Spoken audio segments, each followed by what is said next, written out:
So I beat Outer Wilds earlier this year, and just yesterday I was revisiting it to try to get some of the achievements I missed when I noticed the hotshot achievement, which is trying to land on and enter the sun station. I never attempted it before because it just looked too hard.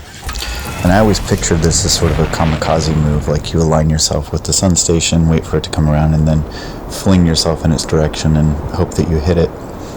So I went out and tried this a couple times, but I found that usually you come in a bit too hot, run into the sun station, and it busts your ship and then kind of flings you away, so you can't correct your course anymore, and by the time you get out, you can't actually return and recover your orbit, and so you kind of go flying off into space. So I decided to try an approach where you match the orbit of the sun station, and I found this to be pretty effective. I was able to get to the station without damaging my ship pretty quickly, but then the hard part is getting out, because there's all kinds of weird forces that keep you kind of stuck to the inside of your ship, and then by the time you wait for those forces to stabilize, you might have drifted away. But I was able to get it on my second attempt, managed to get into the station, and all told it probably took me less than an hour. And then I found myself wondering if I could deorbit the sun station. Orbits are theoretically pretty easy to destabilize, but usually the masses involved, because we're talking about planets or a moon or even just the comet, the interloper, make it impossible because the ship is so small. It has relatively small thrust compared to the size of the object you're trying to destabilize. But the sun station, that is in a really finicky orbit, and the station itself is pretty low mass. So if I attach my ship to it and give it a continuous thrust for probably even just a couple minutes, that should be enough to take it off its orbit and kind of fling it off into the solar system. And I had this image in my mind of deorbiting the sun station, then flying it around and crashing it into Timber Hearth, being like, "Hey fellas, I'm back." But one gotcha with this game is that the game's engine, unbeknownst to the player, is actually centering the universe around the player. So when you move, when you float around, you're not actually floating. Actually, the universe is moving around you. And the reason they did this is to make it so that physics works really consistently and works really well around the player.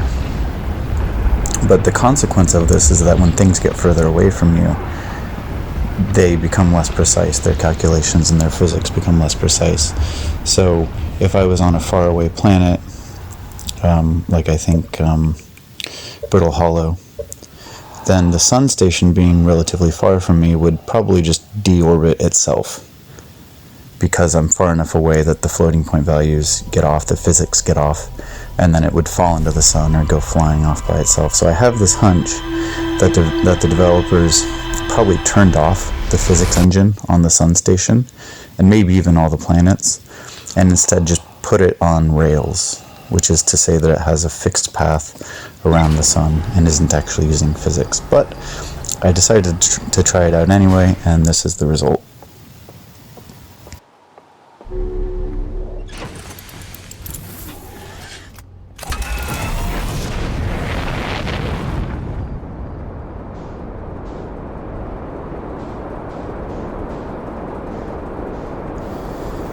So my first goal when trying to get onto the sun station by matching the orbit is, the first thing you'll see me do here is try to line myself up with the orbit. I do a little roll here. I can see where the sun station is headed.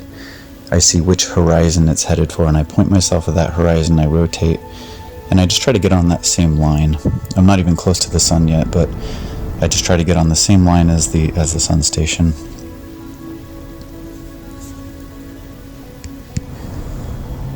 And then from here, the most important thing to keep in mind is orbital mechanics dictate that, and it's kind of counterintuitive as a player if you've never thought about it, a higher orbit further away from an object requires a slower velocity, and a lower orbit requires a higher velocity. So as I get closer to the sun, and the sun station's orbit, I actually have to be speeding up. But I can't speed up too quickly at a higher orbit to try to get down there, because if I do and I don't get to a low enough orbit, I will go flinging off like a slingshot into space. And it's really hard to recover from that. So what I do here is I actually get myself into a stable orbit, and then in this case I let the sun station pass me a little bit. And because I need to catch up to it, I need to go faster, so I'm putting myself below the sun station. You can see I'm actually getting lower than the sun station, speeding up to catch it, and then I can raise myself up once I'm there to match its altitude. Ideally, you would if you wanted to exit the ship without any weird forces, you don't really want to try to land on it. You would actually want to put yourself probably floating in between, a little bit below the two pieces of this station, and then try to exit the ship once you stabilize there. So I attached myself to the bottom here. I tried to apply some thrust. I'm trying to find like a stable place where I can kind of land on a flat surface. I see this white surface up ahead, so I want to go for that and kind of land on it, and then apply a downward force, but because I'm upside down, that would actually be pushing the station upward away from the sun, hoping that it would fling it away from the sun. I'm trying to find a place where I can do that stably, but every time I do it, it kind of tries to fling my ship.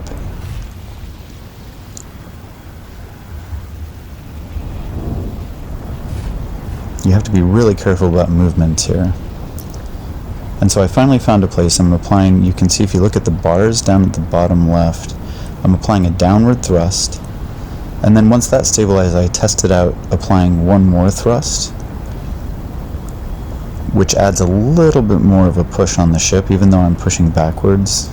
The two combined is actually pushing at a diagonal at a slightly higher thrust, and so I figured I'd give that a try. If this was going to work, that would make it happen a little bit faster. So I'm watching the sun in the top right, and it doesn't appear to be getting any further away, but I'll try it for another minute or so.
And there's been zero change in the orbit at this point that I can see. And I would have expected at least a small change. Maybe it won't be floating off into space yet, but at least a small change in the orbit. So it's looking like my theory is probably correct, which is that the developers put this on rails and turned off physics for these larger orbiting masses. But maybe the developers can chime in and let us know.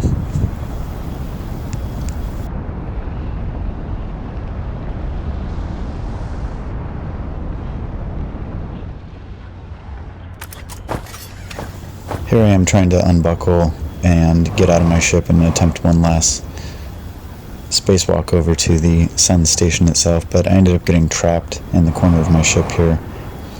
And like I mentioned earlier, there's just some weird forces, and because I'm attached to the sun station itself, there's a force here that's just not going away. If I was floating off on my own, sort of in between the station I think eventually I would be able to get to my hatch, but in this case I was just stuck, so I ended it here.